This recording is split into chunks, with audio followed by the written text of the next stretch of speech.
I'm Billy Kidd, Director of Skiing at the ski area at Steamboat Springs, Colorado. That means I'm in charge of the weather. And with 16 feet of snow on the ground so far this year, I think I'm looking pretty smart. I was the first, and I'm not planning on quitting anytime soon. I'm following in the tracks of Stein Eriksen. Stein Eriksen is in his 80s, and he's still Director of Skiing at Deer Valley. And so I kind of like my job. My job is to go out and test the powder, make sure it's safe for our guests. So I kind of like it. I first came to Steamboat in 1965 because I was in the Olympics with Buddy Warner, who was America's ski hero, the first American man to be able to beat the world. He grew up here in Steamboat, and we were in the '64 Olympics together. Right after the Olympics, he was killed in an avalanche in Switzerland.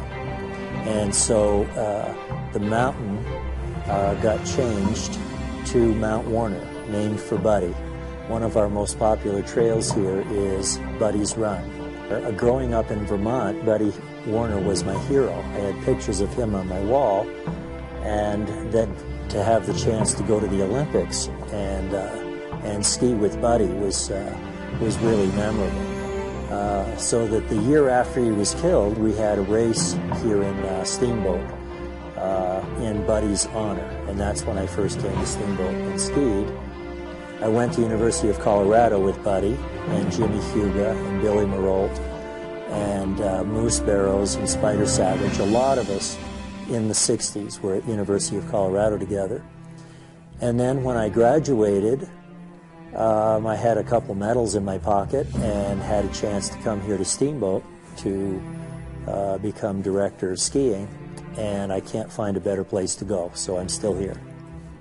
Well, the Olympics went pretty well for me. I was 20 years old, as was my teammate, Jimmy Huga. We won medals together, and I missed the gold medal by 14 hundredths of a second. Blink your eye, that's 14 hundredths. So I spent the next 6 years trying to make up 14 hundredths. So in the World Championships one year, I missed winning by 6 hundredths of a second, half the time it takes to blink your eye, and I won a bronze medal. In the World Championships another year, I missed winning by 7 thousandths of a second. So when I finally won the gold medal, I appreciated the difference between a bronze and a silver and a gold. And it's very often little tiny things, like how you stand in the starting gate.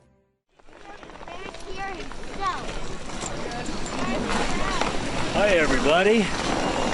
I'm Billy Kidd. Are you waiting for me? Yeah. Oh, good. This must be the future Olympic group, huh? On my 1 o'clock run, it's a free clinic, and the only qualification is you have to be able to ski a blue run well enough so you don't run into anybody else in the group, especially me. If you can ski that blue run, then you're welcome to come along. And my clinic has a money-back guarantee that I will get you another step closer to the Olympics. So I start before we even start moving, saying, do you want to ski better? Well, watch the Olympians. Stand like an Olympian. And if you do that, you'll improve your skiing while you're standing here looking at the view. Then once you push off, you're in that position automatically. You'll improve your skiing if you stand in that position in the lift line, when you're looking at the view, waiting for your friends to catch up. The basic ski position ought to be so natural and so automatic you never have to think about it.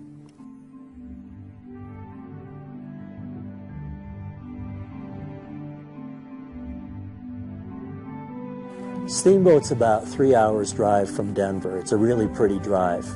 You cross the Continental Divide, and then you come over Rabbit Ears Pass and drop down to the valley floor. The valley floor is really wide, and it seems pretty obvious that Steamboat is ranching country. This is old cowboy country, because these are ranches here. The ski area itself is one of the biggest mountains in the country to ski on, with a lot of intermediate terrain, so that if you've never skied before, you can learn very quickly. If you're a good skier and you like challenges, we've got outstanding powder snow, Sometimes the powder snow is up to your waist, up to your chest, up to your chin. Sometimes it's over the top of my hat. And that's what I like. But we've also got some of the best tree skiing in the world. And for me, being an old ski racer, that's a dream, to be able to go down through the aspen trees that look like the old bamboo slalom poles. There's a lot of great reasons to come to Steamboat. Whatever kind of adventure you're looking for, there's some part of Steamboat that can offer it. We've always been known as one of the best family resorts. We love to cater to kids and families and kids of all ages. We're also really proud of our Winter Carnival, which supports our Steamboat Springs Winter Sports Club, which is the factory that produces so many Olympians that Steamboat is known for. The Winter Carnival happens every year, right around the end of January, the beginning of February, and the whole town just goes all out for winter activities. We close down Main Street, we fill it with snow. That's where you see those famous shots of kids being pulled by horses as they go through obstacle courses. Adults get pulled by horses while they hang on for dear life to a shovel. Kids just do tons of races. We have doggy dash races where dogs pull kids on sleds and then dads pull their kids on sleds. And then it all wraps up with our famous winter nighttime extravaganza, which has Winter Sports Club athletes skiing down Howson Hill, which is the mountain in town, with lit torches, so it looks like a torchlight parade. And then we have the famous lighted man who wears a suit that's all LED lights. And he lights up, it's dark out, so all you see is the outline of him. And then he's got these cool poles where he pushes buttons and fireworks explode from his poles. So it's a unique scene, and Steamboat is the only place to see it. One of the best things about Steamboat, I think, are the hot springs. The Indians, the Ute Indians, used to call them medicine springs. So for skiers to go out and ski all day in the bumps or in the powder or racing, and then have sore knees at the end of the day, it feels really good to go and soak in the hot springs.